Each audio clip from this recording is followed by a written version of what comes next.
And welcome to the Boeing Observatory at the South Carolina State Museum's Observatory live stream. My name is Miss Liz. I'm the planetarium manager, and I'm joined here by the observatory manager, Matthew Whitehouse. So hi, everybody. Hi, Thank you. everyone. Hope you're doing well on this cold, rainy, icky night. Yeah, it's kind of bleary outside, so we won't be looking at any live images of the sky, but we have lots of cool things we want to share with you and lots of exciting things to talk about. So thank you so much for joining us tonight. Thank you, of course, to Boeing, our sponsor, and all of our sponsors. Thank you to all of our members. Thank you for all of your support. For those of you who miss Miss Laura is a regular host on this program, and she will be back next week. You get me and Matthew here today. Okay, well, it is cloudy, but like I said, we have a lot of cool things to share with you. We're just going to kick it off. Matthew is going to give us an update on what the observatory has been up to so far. So, first thing on my agenda for this evening and updating you about our observatory activities for the week is saying that I would like for whoever out there in our audience is doing the rain dance to fess up. And would you Yeah. stop the rain dance, maybe? This is Saturday number 3 in a row when we've had clouds and rain and can't show you anything in the telescope. So no more rain dances. Of course, I'm just kidding, but this is what goes through my mind when we have weather like this. But this seemed to happen last February. We were still doing Tuesday night observing last February before COVID hit. And I remember we lost like 5 Tuesday nights in a row to bad weather. So it is winter. The weather all over the country is kind of messed up right now, and we're kind of sharing that. So hopefully one day we'll have clear skies and can actually show you some things. But as Liz said, we have some cool things to show you tonight. And our topic tonight, we're going to be talking about things like nebulae that form when stars die and things that go boom in the night like supernovae. But before I get to that, just a little bit about what we've been up to here in the observatory. So fortunately, the observatory is right now closed to the public because of COVID, but we're still doing this live stream program, and then we're doing a lot of distance learning as well. So this week, I talked to 12 eighth grade science classes from Irmo Middle School. So pretty much, I think it was all of their eighth grade. So it was a busy week for us. And I also got one of the things that can happen is when you do this kind of work with schools, it can be really, really cute because you get fan mail. So back at the end of January, I did a distance learning program with first graders from Lake Carolina Elementary in Blythewood. And this week I got this really cute letter from that class. And you can see the note that the teacher wrote that says, "Our virtual field trip was out of this world." And then some things that the kids drew, and then the kids all signed their names all over it. So super, super cute. I always love it when we get things like this. And so shout out to Lake Carolina Elementary and Mrs. Cadena's first grade class. We're so thankful and so glad that you had a great time with us earlier on our virtual field trip. So that's kind of what we've had going on in the observatory. Lots of distance learning. Uh, and of course, dealing with the rain. We've been showing lots of archived images this week because of the nasty weather. Um, but for now, I'm going to go ahead and turn it over to Liz, who has a preview of a really cool event that we have coming up this week.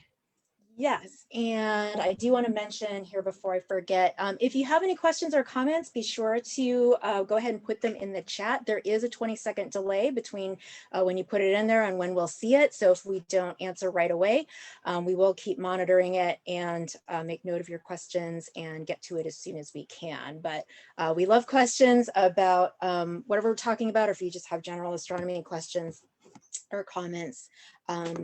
feel free to put them in there. So sorry for all the stuff moving around. I'm doing a little rearranging because I'm actually having problems seeing the chat, but I can see it now. So, all right.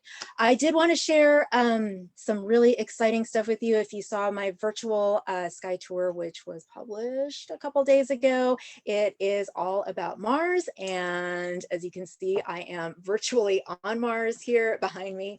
That is because there's a really exciting event coming up this upcoming Thursday, February 18th.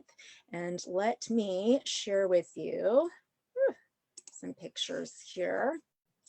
Let me pull that up. That disappeared because, nope. Give me just 1 second. I have a slight technical issue, but I'm clearing that up right. Okay, maybe not. Okay, well, while I'm figuring this out, coming up this Thursday, February 18th, there is going to be, that is going to be when the Mars or the NASA Perseverance rover will land on Mars.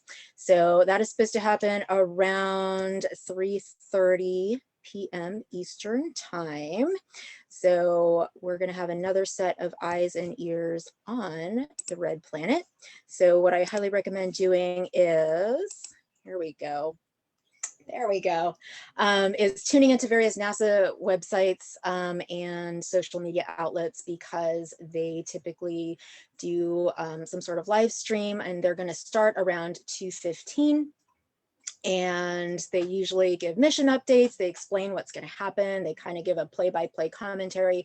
They usually do a lot of interviews with people who have been associated with the mission, talk about the instrumentation, talk about, you know, just mission goals and what we can expect, things like that. So they're going to start that about 2:15, but touchdown is supposed to be around 3:30. There is a little bit of a delay between what happens on Mars and what happens here. So the landing itself takes about 7 minutes, but then it takes about 10, 11, 12 minutes for the signal to get from the rover to us back here on Earth. So by the time we actually hear about touchdown, the rover will have already been on the planet, hopefully safely. Let me go over here, bring up my next, oops, bring up my next, if it wants to do it. There we go. Okay, so we're landing another rover. This is called Perseverance, nicknamed Percy. Percy is bringing a buddy called Ingenuity. Ingenuity is the first ever drone or helicopter that is going to fly on another planet. And the two are headed for a place on Mars called Jezero Crater, which is an ancient lake bed. It's basically an ancient crater. It's a 28-mile wide crater. And there's this river channel that emptied water into it and filled it and made a lake and made a fan delta with a lot of clay minerals and other sediments there that we've been able to identify. And those types of materials are really good at preserving things.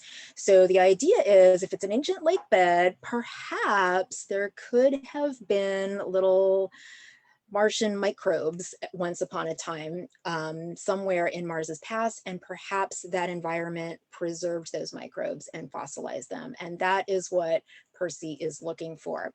His buddy Ingenuity, isn't going to do any science. Basically, Ingenuity is going to be like a test flight just to see if we really can fly a helicopter on another planet. So here's a quick map of all the places we've landed on Mars so far. So you can just kind of see where Perseverance is going with respect to some of the other rovers and landers that we already have on the surface. A lot of these are not working anymore. Curiosity is still working. Perseverance is going to be, it kind of looks like they're relatively close or not too far away on this map, but Perseverance is going to be landing 2,300 miles, I think, away from Curiosity. So they're not going to encounter each other. So they won't be meeting up for coffee or anything like that. But we also have the InSight mission, which is north of where Curiosity landed. That's a lander, not a rover, that's basically trying to study the Martian interior. So we have lots of different robotic explorers on Mars. Perseverance is going to be similar in size to Curiosity, but it's got some improvements in construction and a whole new suite of instruments. It's got lots of cameras and spectrometers, which are used to discover the composition, to figure out the compositions of things, chemical compositions of things. It's going to collect samples and store them for us to retrieve later. It's got a microphone, so it's going to record sounds on Mars. Lots of cool things. And then this is an image of what it might look like from within Jezero crater, where Percy is going. I like to call this Percy's playground because here's where he's going to be exploring, having all the fun without us, but he'll be taking lots of data and pictures and sending that to us. So we're going to learn a lot from this mission. So I just wanted to give you a little preview of what's to come. And hopefully get you excited about the next step in Mars exploration. And here's an artist rendition of Perseverance and what is hopefully going to be Ingenuity's first successful test flight on Mars. It is difficult to fly in another planet because Mars's atmosphere is much less dense than it is here on the Earth. It's like 1% as dense as here on the Earth. So hopefully that goes well as well. So stay tuned. Let me stop my share here. Stay tuned, and I hope you tune in to all the landing excitement on Thursday around 3:30 in the afternoon. Next weekend, next Saturday when we do the live stream, we'll do a recap and kind of comment on what happened, good or bad. So hopefully it's good news. Hopefully it lands, Percy lands safely along with Ingenuity. After they land, they're probably going to do some calibration, do some basic tests first before they start sending back pictures and data. So hopefully by Saturday, next Saturday, we'll have some exciting, maybe a picture, first picture or two that we can share with all of you and comment about. So anyways, that is what's coming up in current events.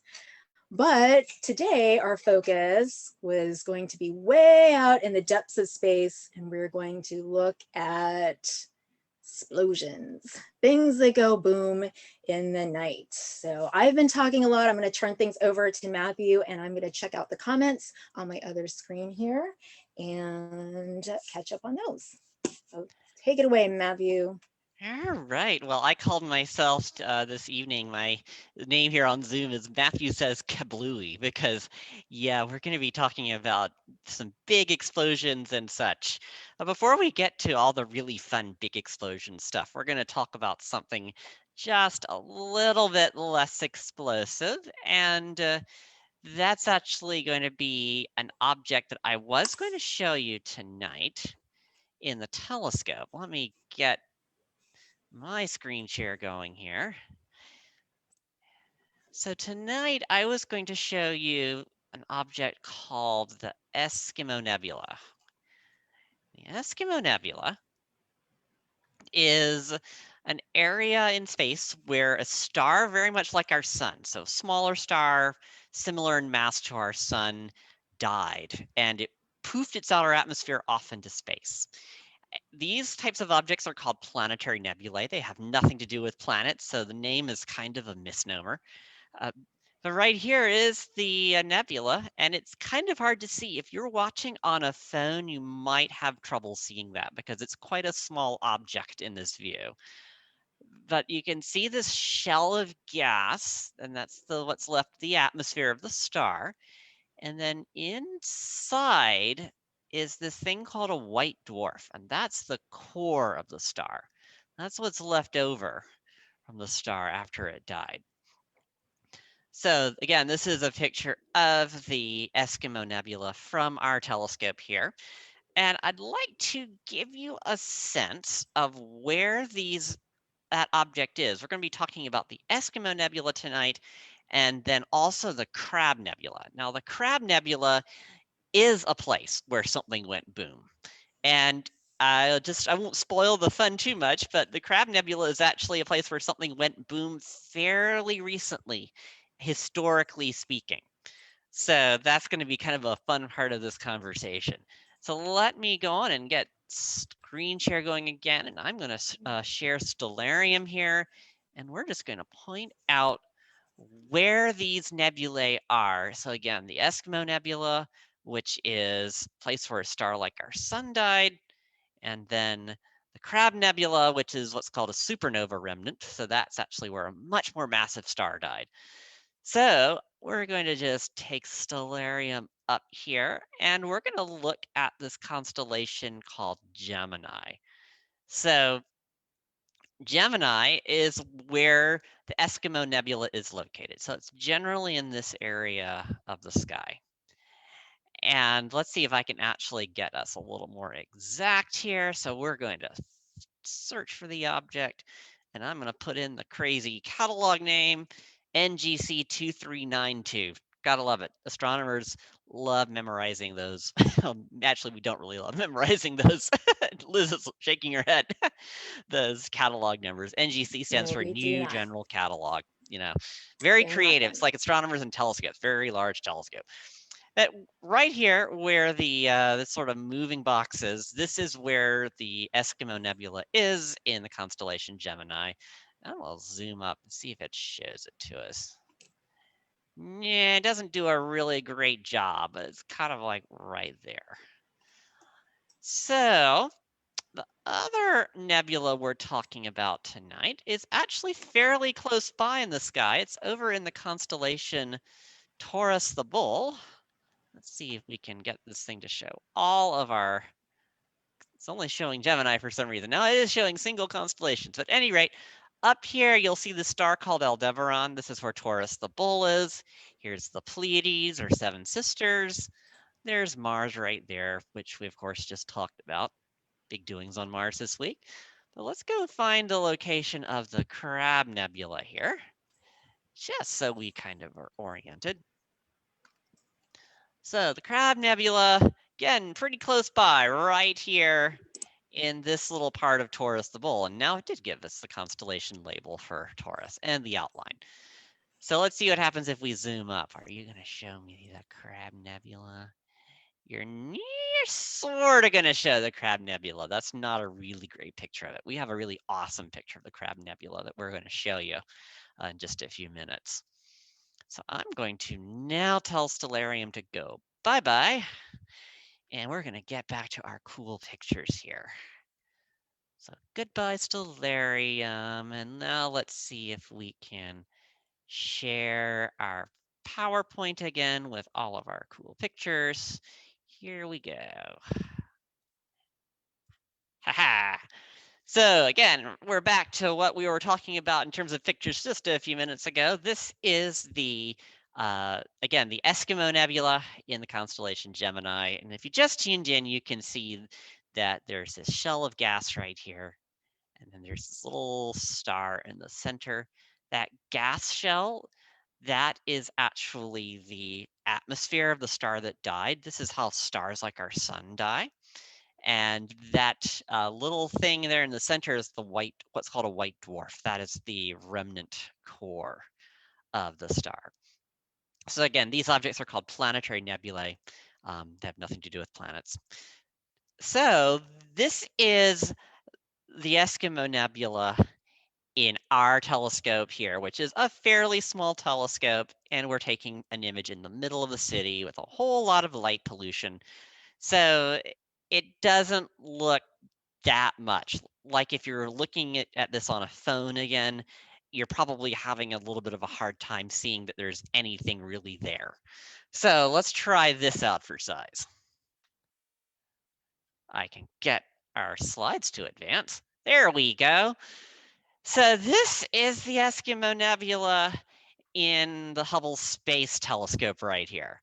So you can see there's a lot more going on. These nebulae, these planetary nebulae tend to be really, really beautiful if we get really big telescope views of them. And often they have multiple gas shells. So you can see that right here, we have an outer gas shell right here. And then there's this inner gas shell right here, which has all of these designs in it. And then you can see how these little things look like comets all around the edge. And what's happening is this whole thing is actually expanding out into space. So we had our star, our sun-like star, it poofed up its atmosphere, and then that gas started expanding into space. And then you have that white dwarf, that core of the star left behind, and you can really very clearly see the white dwarf right here. So this is what our sun is going to do in about 5 billion years. So again, really spectacular picture of the Eskimo Nebula. There's some other really neat nebulae like these. There's the Ring Nebula, which we often will show in our telescope on evening observing in the summer and fall. And then some of them have weird names like the Ghost of Jupiter Nebula or the Cat's Eye Nebula or the Saturn Nebula. There was an astronomy camp I taught for back when I was in graduate school, and there was one of these planetary nebulae, these places where sun-like stars died, that we called the green goober because it was green and looked like a goober. So yeah, I've been talking for a little while, so I do want to do a check-in with Liz to see if any questions have popped up in the chat.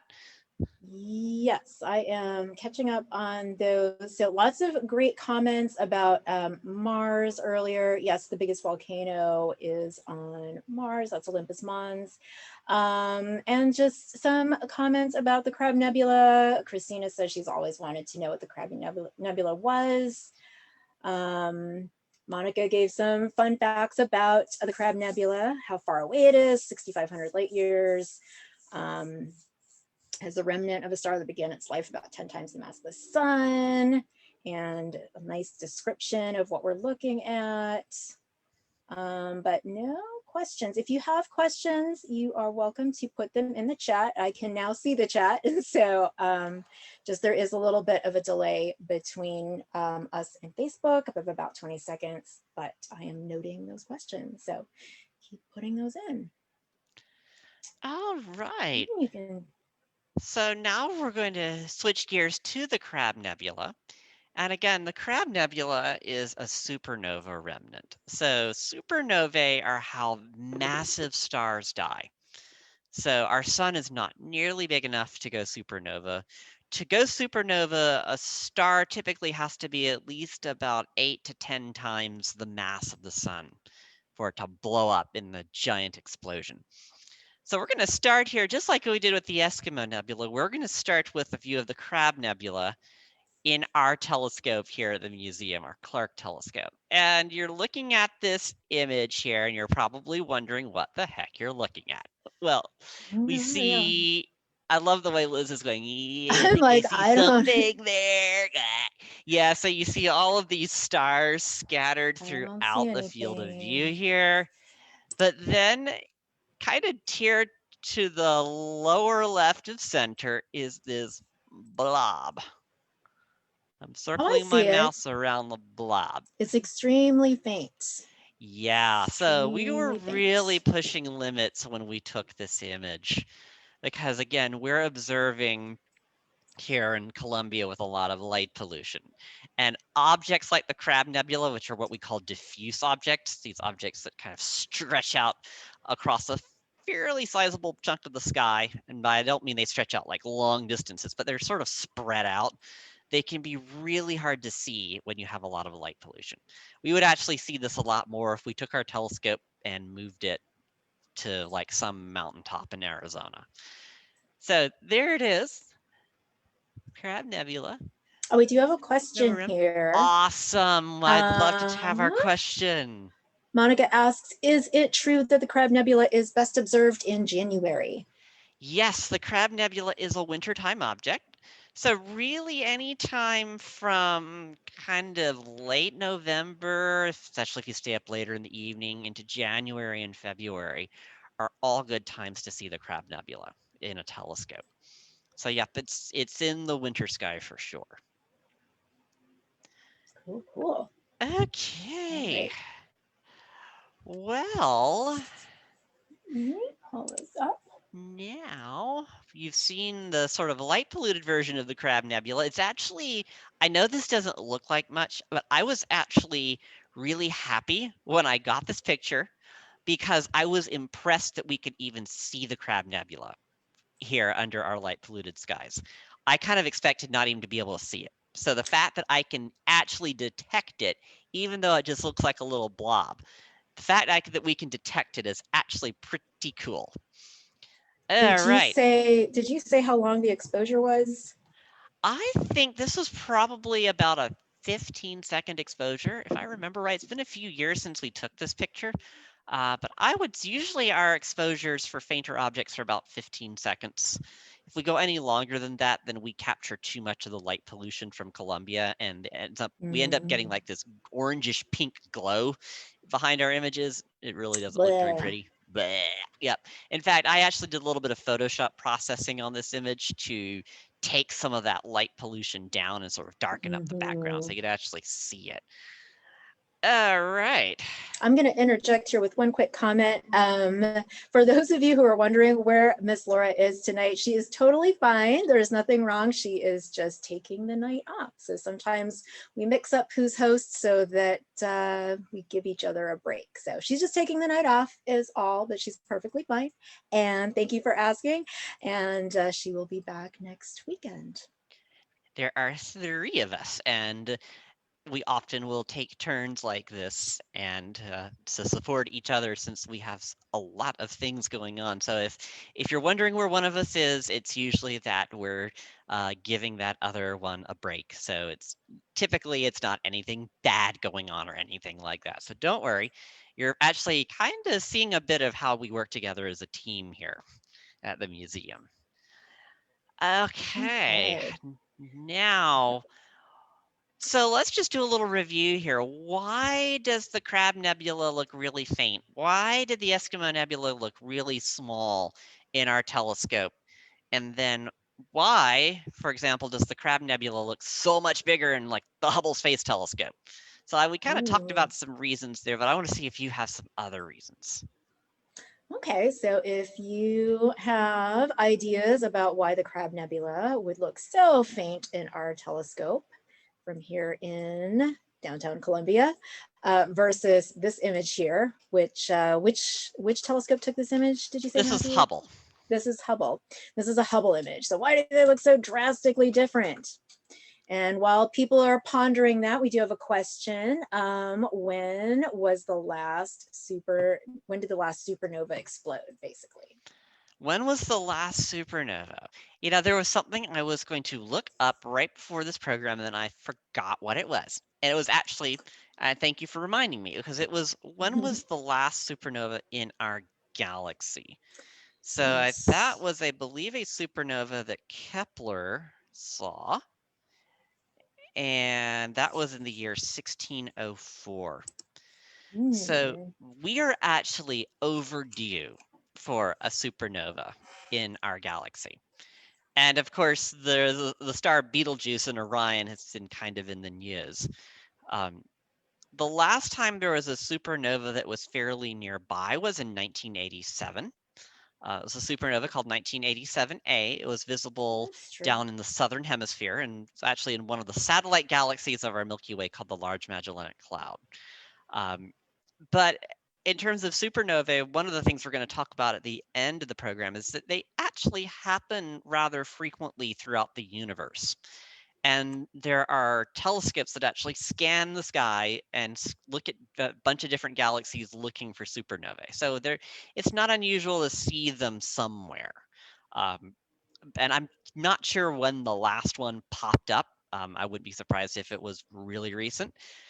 But in terms of our galaxy, we're long overdue to have a supernova in our galaxy, which I wish we would, because as we're going to talk about in a minute, when you have a nearby supernova, it's really spectacular. Okay. Well, we have a comment and a question. So Okay, comment, comment and a question. this supernova is super artistic, which I would have to agree. These things can be really beautiful to look at. But then a question right before that for Monica, can you tell us more about the wave of charged particles embedded in magnetic fields? Ooh, and that wave of charged particles is coming from what we call the pulsar. And the pulsar is this little tiny object in the center of the Crab Nebula, and it's spinning around really fast. It spins around, I think it's 30 times a second. And the pulsar is actually the leftover collapsed core of the star that went supernova. I actually am going to show you a picture in a few minutes where you're actually going to be able to see the pulsar in the center of the Crab Nebula. But yeah, that comment about how the nebula looks really artistic, it absolutely does. What happened here, remember, is that this is all kind of, you can think of this as star guts. Doesn't that sound gross? But this is all the gas and such that was in that star. And when the supernova happened and that star went kerablooey, and all of this gas got thrown out into space all over the place.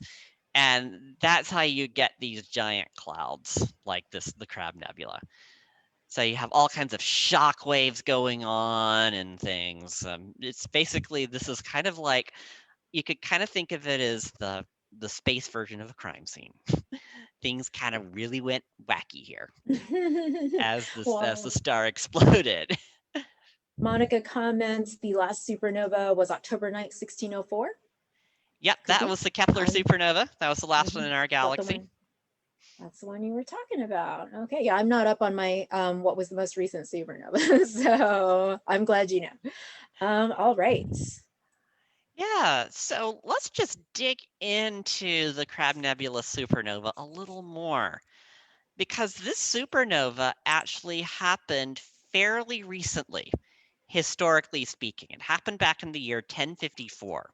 Now, that sounds like a long time ago, but when we're talking about space and the universe, that's just like seconds ago, basically. That's not long ago at all.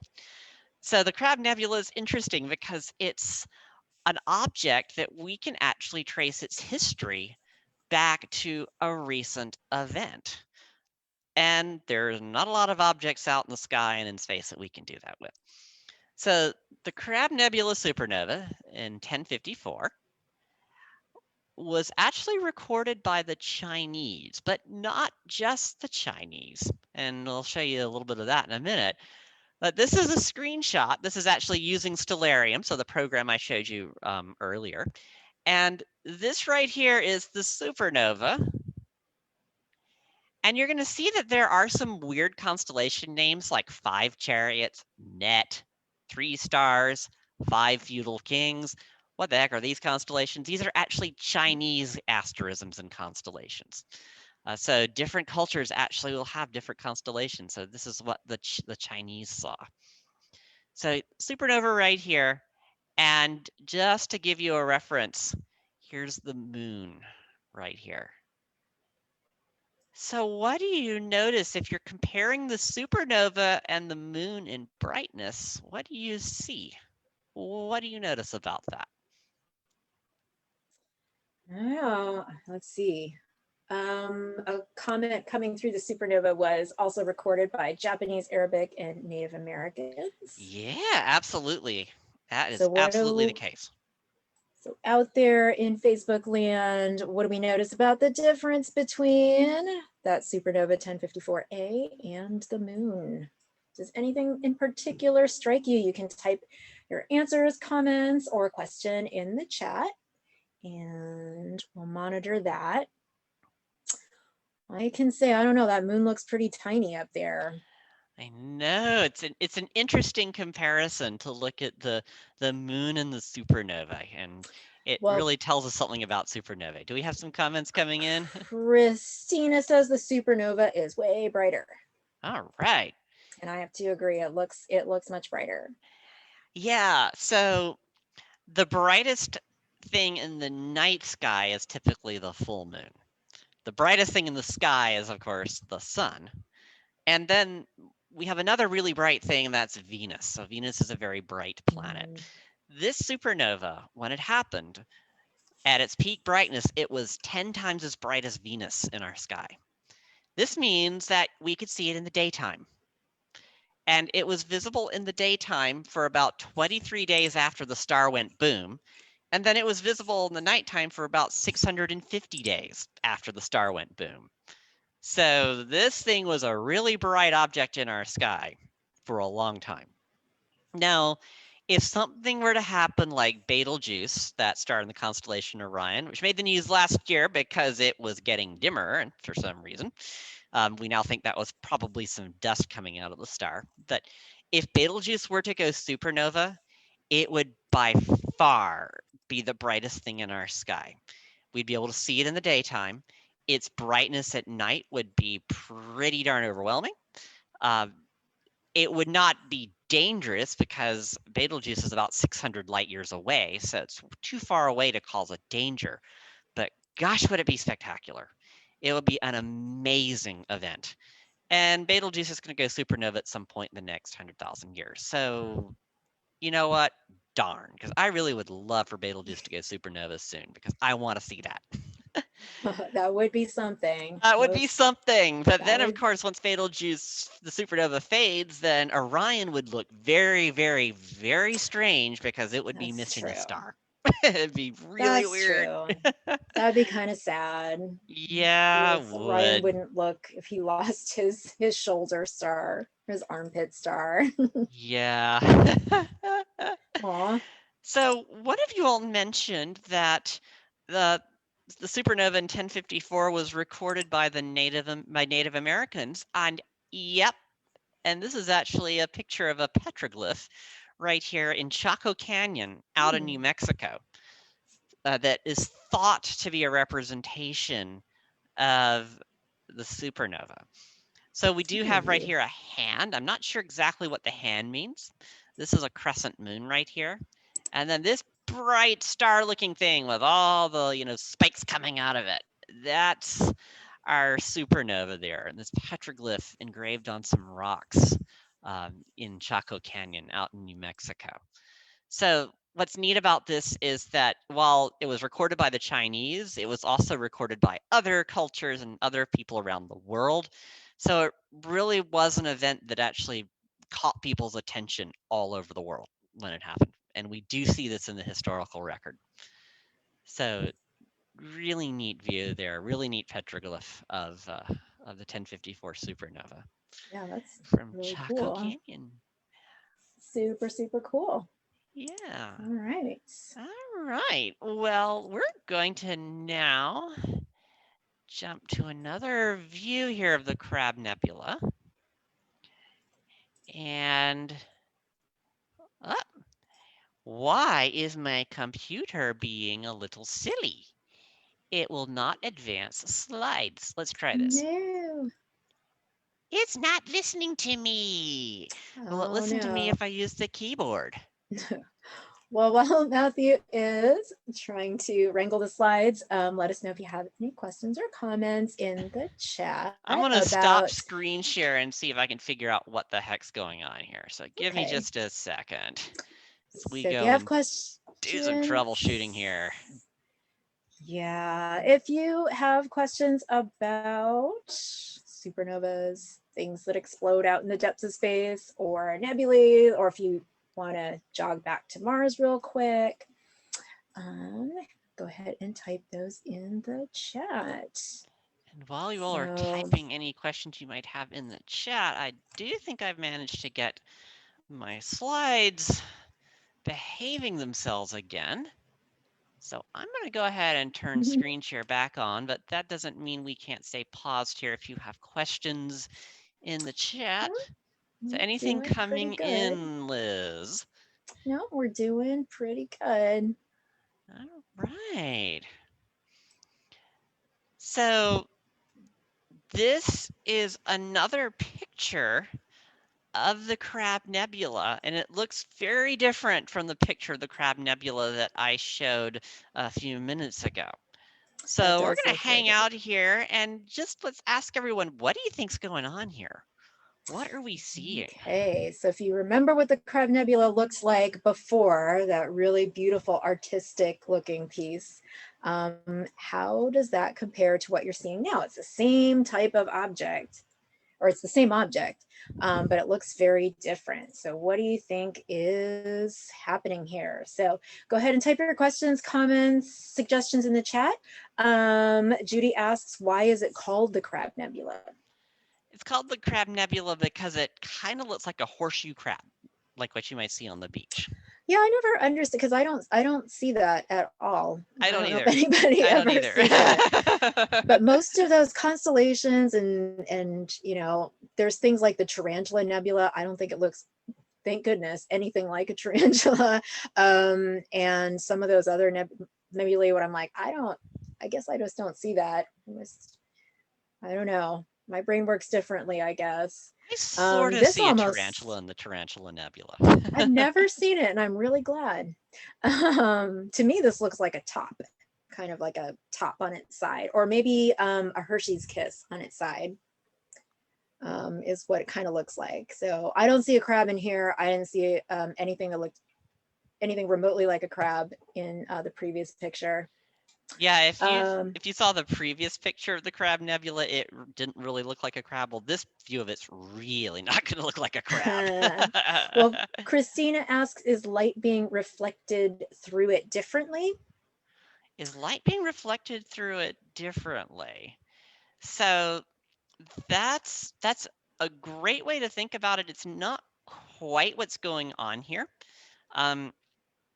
So it's not so much light being reflected through it differently. It's more the type of light we're seeing. But that's a really good thought there. And I've actually asked kind of a challenging question. So let's see if there are any other ideas of what is going on here. No, but we do have another question. Is Cool. Monica asks, is it true that the neutron star spins on its axis 30 times a second? Yes, it is. That is absolutely true. So when a star goes supernova, one of two things happens. If it's a typical supernova, it will form a neutron star. And if it's a really big star, then the end result of that supernova is you get a black hole. Now, pulsars are neutron stars, and they are rotating very, very quickly. So like in the case of the Crab Nebula, the pulsar is rotating about 30 times a second. So it's like this cosmic lighthouse shooting out this beam of radiation. And as that beam passes us by, we see it. And these neutron stars and pulsars are actually not very big. They are probably about the size of Columbia. So like 12 miles across. Of course, the whole Columbia metro area is larger than that, but typically something like this is like 10 to 12 miles across.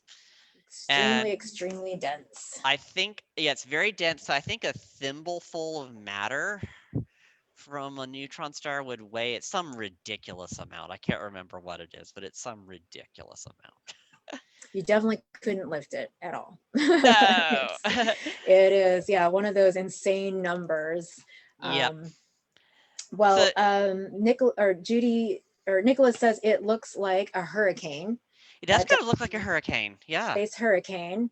Monica asks, what causes the neutron star to blink on and off? What causes the neutron star to blink on and off? So it's not actually blinking on and off. What it's doing is it's sending out a jet of energy.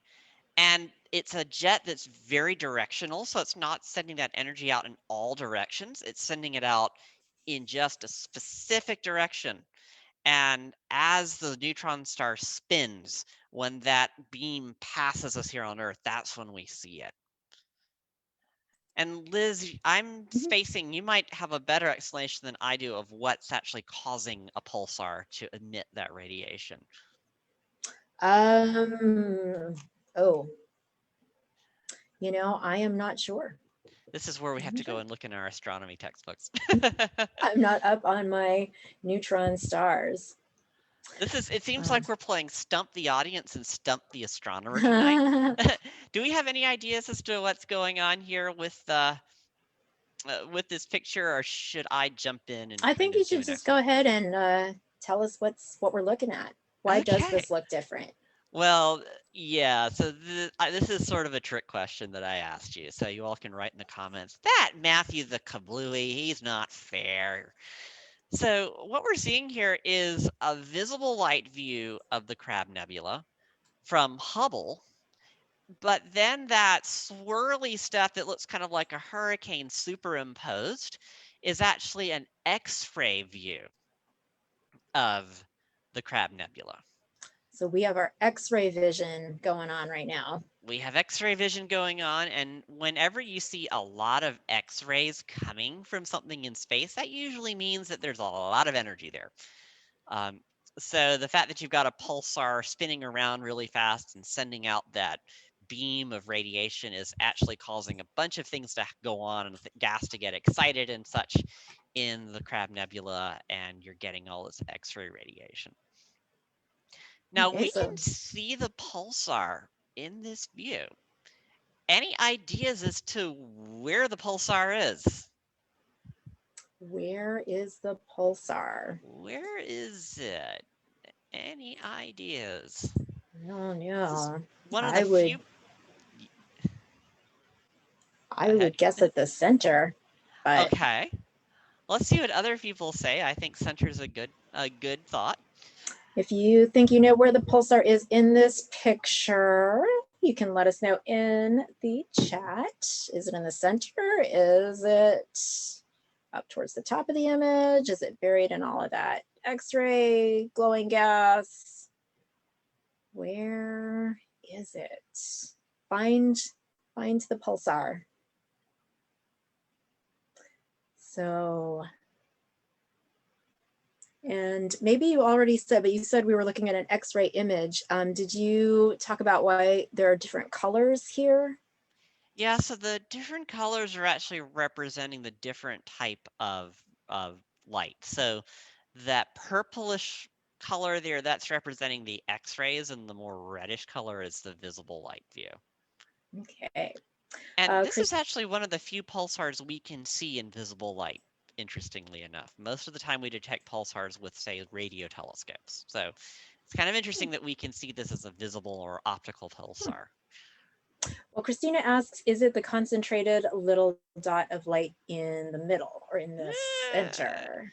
Yeah, so if I point my mouse right here, that's the pulsar. So perhaps that. So Just let that it sink in for is. a minute. You're looking at the extremely dense, rapidly spinning core that collapsed when a very massive star went boom.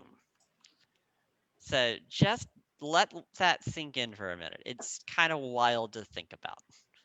So imagine something, the mass of just a little bit more than the mass that's in our own star, the sun, just crammed down into a volume the size of a city. Yeah. Just compacted down all of that mass, our entire sun and a little bit more, just kind of scrunched down to a teeny tiny little sphere about the size of a city. And that's pretty wild. So that actually gets into a little bit of how supernovae happen. And here at the museum, we have a planetarium show called We Are Stars. And We Are Stars has a whole sequence in it where a star blows up as a supernova. And basically, what happens is the star, as it uses up its hydrogen fuel, it starts to fuse heavier and heavier elements. But when it gets to iron, it actually can't fuse iron anymore. So with a star, what happens is you have the gravity pulling the star in, and then you have the star's radiation pushing the star out and canceling the force of gravity. So the fact that you've got these two forces acting on a star keep it stable. But when your It's star stops fusion, what happens? Well, you no longer have that pressure pushing out. So now gravity takes over. It collapses the star. And as the star collapses, it actually kind of rebounds out. And when it does that, it sends this absolutely humongous, humongous shockwave through the star. And that's how you get your supernova. and you get your supernova from that shockwave, and then the core collapses down and you get your neutron star pulsar, or if it's a really massive star, a black hole. So Monica comments, pulsar is a rapidly spinning neutron star. Ultra-dense core of the exploded star is embedded in the center of the Crab Nebula. Nicholas asks, is it forming a star? Great question. Is this forming a star? And actually, we've talked recently about how stars form. We were actually talking about that last week and talking about star forming nebulae. So there are nebulae like the Orion Nebula, which are where stars are forming. These nebulae, like their leftover supernovae, the Crab Nebulas, for example, stars are actually not forming here. But what could eventually happen as all of this matter and gas expands off into space over time is it could get incorporated in the future into new generations of stars. So it's not actively forming stars right now, but probably at some point in the future, all this gas is going to end up in a new star or new stars. Okay. And Monica is giving us great background details about pulsars and their magnetic fields that trap and accelerate charged particles, which they do. That's probably how we get that energy and the beams of radiation. So Yes. thanks, Monica, for looking that up for us. Okay. Yes. Pulsars have the magnetic field that is misaligned with the rotation axis. It is not always aligned. Stars have an axis of rotation and a magnetic axis where the north and the south poles are. It's kind of like planets. The Earth's magnetic field is not aligned with its geographic poles. So that's kind of a fairly common phenomenon in astronomy. So yep, more background info. See. Monica asks, can you tell more about little green men? Little green men. So that actually is a really great story. When pulsars were first discovered, it was suggested that what this thing is, you got these things that are giving off radiation. We see them pulsing. Are you sure this isn't little green men? It was actually kind of a way of sort of dismissing the discovery a bit when it first was found. And then it kind of became a joke. So it's like, you found little green men? What? So yeah, that's sort of back in the beginning of pulsar discoveries. So pulsars were discovered, I believe it was Jocelyn Bell. She was a British astronomer who discovered pulsars. Yeah, I think that's correct. Christina asked, does the appearance of the nebula change by the seasons? So the nebula is changing. It is expanding out into space, but that's not something we're going to see from season to season. So we're not going to see those changes from, say, winter one year to winter the next, because those changes are happening too slowly and on too large a scale for us to see like that. Plus, these objects are so far out in space, they're not really connected to anything going on locally, like in our solar system, because we see different constellations in different seasons, for example, just because the Earth is orbiting around the sun. And as we take that annual road trip, our view of the universe slowly changes. And so you'll see the Crab Nebula up in the sky, certain time of the year, just depending on where we are in our orbit around the sun.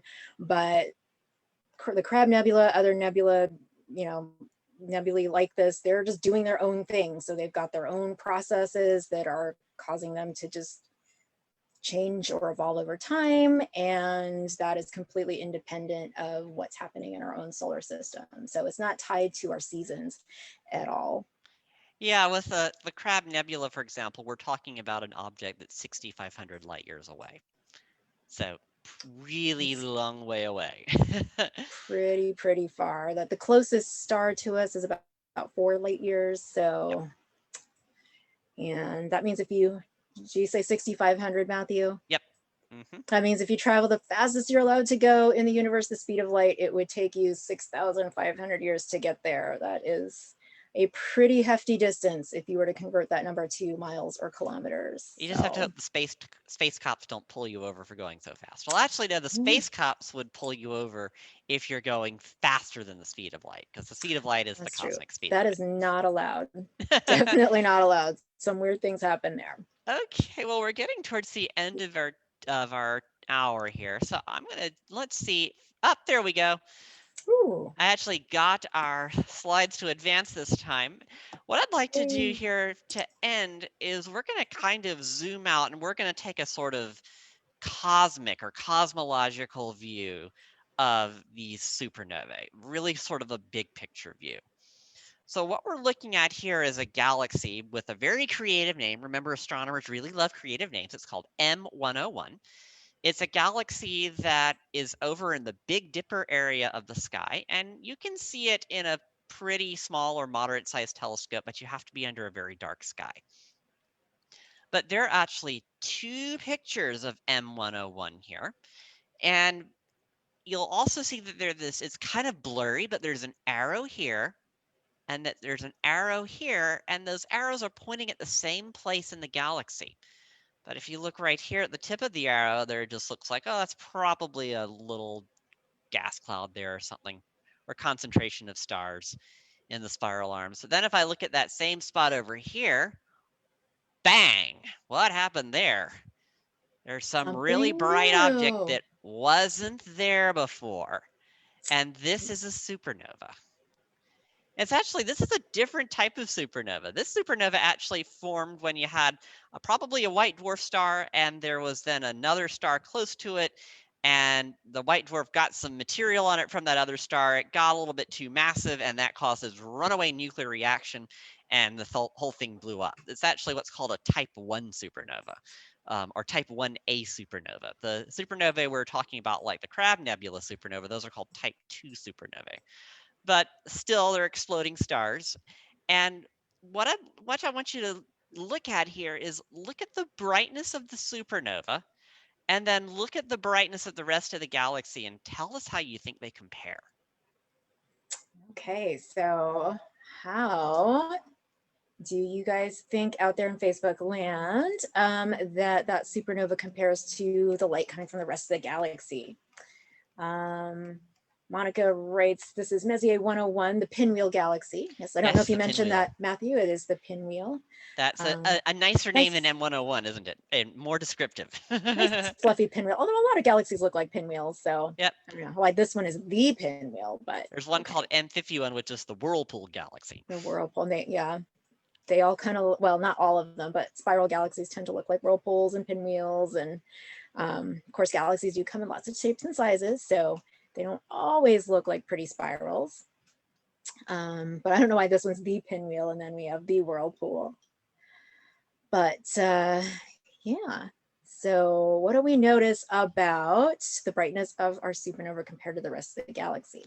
Maybe That thing compare is it to the pretty bright. compare It it to the almost looks other. as Go ahead. it almost looks as bright as the core. I was going to say, compare the brightness of the supernova to the brightness of the core of the galaxy right here, Mm-hmm. which is where you've got a lot of stars concentrated together in a smaller area. Yeah, that's a good thing to point out because when you just kind of look at this image, it just looks like there's one bright object at the center of the galaxy, when that's actually the collective light of lots and lots of stars.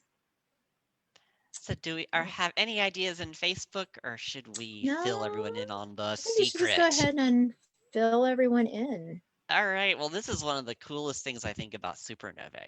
If you look at the supernova and then you look at the core, the nucleus of the galaxy, they're very similar in brightness.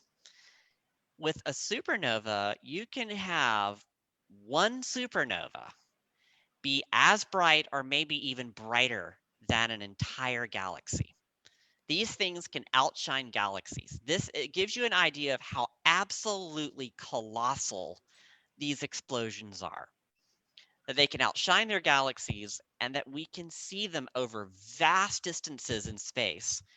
And there are actually telescopes that scan the skies looking for supernovae, and that's how this particular supernova was found. But astronomers use supernovae to find out things like how far away are these galaxies? And then that goes into things like how far are they moving away from us? How fast is the universe expanding?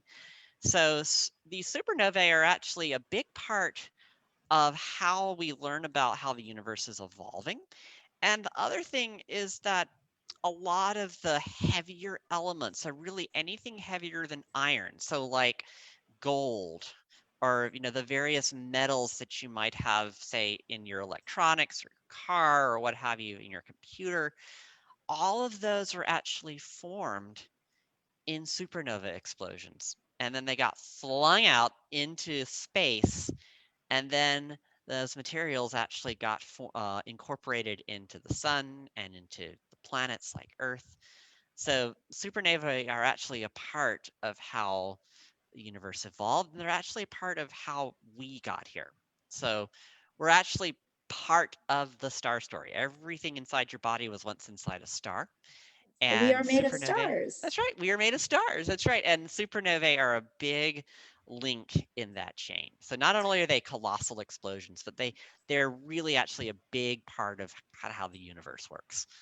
And what one quick addition to that is the reason it's a big deal that that little dot is as bright as a whole galaxy is a galaxy is composed of billions, hundreds of billions of stars. So it's when Matthew says it's outshining the whole galaxy, he means it's outshining hundreds of billions of stars.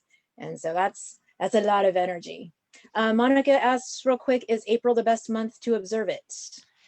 Yeah, so this is generally a springtime object. So yes, April, May, that's actually a time when the Pinwheel Galaxy is going to be high up in the sky with the Big Dipper, and it's easier to see. Yep, absolutely. Okay, well, we have hit 8:30 here, so we are about out of time. I don't see any other questions coming in. We have a comment about Messier 101 being 25 million light years away in Ursa Major. Yep, pretty nearby And galaxy. so Hmm. cool fun facts. And yeah, so is there any thing you want to say in the way of wrap up, Matthew? Well, just thanks for coming along on the journey here as we talk about giant explosions in space and the history of them. And maybe if we get lucky, there'll be a supernova in the Milky Way and we can see that, because I think that would just be so cool. That would be pretty special. Yeah. Not something that happens every day. So Yeah. if that happens, we will definitely be on this live stream talking about it. So Yep. We're overdue for one, so we'll see. we'll All right. Well, see. let's get the screen share off. Thank you all so much for joining us. Everyone stay safe and healthy out there, and we'll talk to you all later. Yes, thanks so much. See you guys next week. Bye bye. Bye.